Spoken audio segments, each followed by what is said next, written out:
अस्सलाम वालेकुम। RJ Muzammil कम्बे YouTube channel में आपका खैर मकदम। मैं हूं मुज़म्मिल कम्बे। क्योंकि आजकल कश्मीर में बारिशें हो रही है, मैंने सोचा कि आज कुछ बातें बारिश पे हो जाए।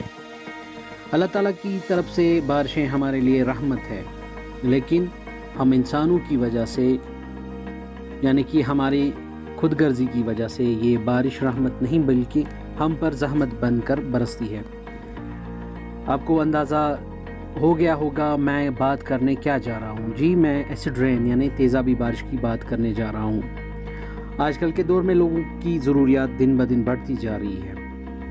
उन ज़रूरियात को पूरा करने के लिए लोग मुख्तलिफ़ चीज़ें जैसे मुख्तलिफ़ मशीनें, घरों में इस्तेमाल होने वाली चीज़ें, हवाई जहाज़, गाड़ियाँ वगैरह इस्तेमाल करते हैं।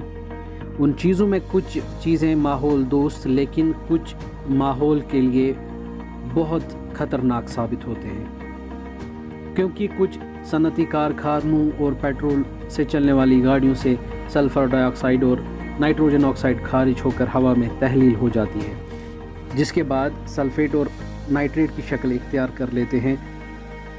फिर सूरज का उसमें रोल आता है कि फिर सूरज की शाओं और नमी के असर से सल्फ्यूरिक एसिड और नाइट्रिक एसिड बन जाते हैं और तेज़ाबी शक्ल में ज़मीन पर गिरते या बरसते हैं। साइंसदान इस बारिश को यानी तेज़ाबी बारिश को तेज़ाबी शहादत या तेज़ाबी मजमुआ कहकर पुकारते हैं, क्योंकि माहौल में कसाफत की वजह से ज़मीन पर तेज़ाबी मादे ठोस या गैस की शक्ल में ही जमा होकर कतरों धुंध या बर्फ़ की शक्ल में बरसते नज़र आते हैं। ये तेज़ाबी बारिश हर तरह की कुदरती नबातात और फसलों पर असरअंदाज होती है।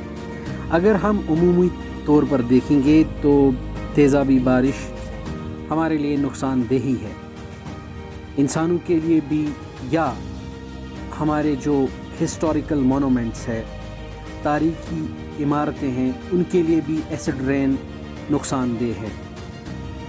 पहले तो अगर पौधों की बात करें तो पौधों की जड़ों को ये नुकसान पहुंचाती है, जिसकी वजह से पौधों की नशोनुमा रुक जाती है। तेज़ाबियत की वजह से ज़मीन की ज़रखेज़ी और ग़िज़ाई सलाहियत भी मुतासिर होती है।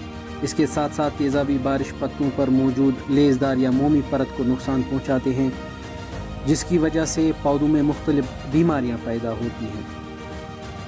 इसके अलावा तेज़ाबी बारिश की वजह से ज़मीन और चट्टानों से मुज़र और नुकसानदेह अनासर जैसे मरकरी, एलुमिनियम नदियों, तालाबों और झीलों में पहुंच जाते हैं और वहां रहने वाली आबी मखलूक को नुकसान पहुंचाती है। वहां पे रहने वाले आबी मखलूक मर जाते हैं या उनका जो तादाद है वो कम हो जाता है। जहर आलूदा जगहों पर रहने वाली मछलियां खाने से इंसानी सेहत पर बहुत बुरा असर पड़ता है।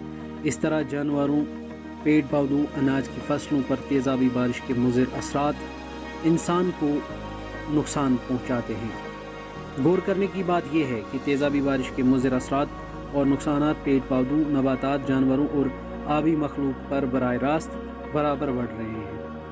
यहाँ तक कि कुछ इमारतें और दूसरी तनसीबात और तामीरात भी इसकी जद में आ चुकी हैं। दुनिया की अजीम मुशान इमारतें, दुनिया की मशहूर यादगारें और हिंदुस्तान में ताज महल जैसी इमारत को भी एसिड रेन से बराबर नुकसान पहुँच जाता है। तेज़ाबी बारिश से पैदा होने वाले मसाइलों का हल भी निकाला जा सकता है। एसिड रेन से पैदा होने वाले आबी ज़खायरों में जो नुकसानात पैदा होते हैं, उन खतरात को कम करने के लिए पानी में तेज़ाब दूर करने वाली अलकली डालनी चाहिए।